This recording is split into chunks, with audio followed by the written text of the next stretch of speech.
কেন আপনাকে মানুষ গুরুত্ব দিচ্ছে না? কারণ আপনি অজান্তে এই 4টি ভুল করে যাচ্ছেন।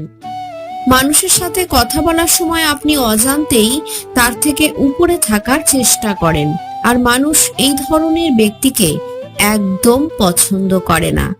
তাই মানুষের সাথে যখন কথা বলবেন, একদম সরলভাবে কথা বলবেন।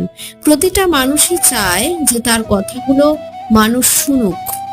তাই অপর মানুষটি আপনাকে কি বোঝাতে চাইছে সেই কথাটা শুনে তার উত্তর দিন। আপনার মনে কি আছে সেটা কিন্তু কেউ জানতে ইচ্ছুক নয়। সবসময় খালি বসে সময় নষ্ট করবেন না। মানুষের জন্য খুব সহজেই অ্যাভেলেবেল থাকবেন না। দেখা যায় যাদের সময়ের কোনো মূল্য নেই তাদেরকে মানুষও মূল্য দেয় না। আর যারা ব্যস্ত দেখবেন তাদেরকে সবাই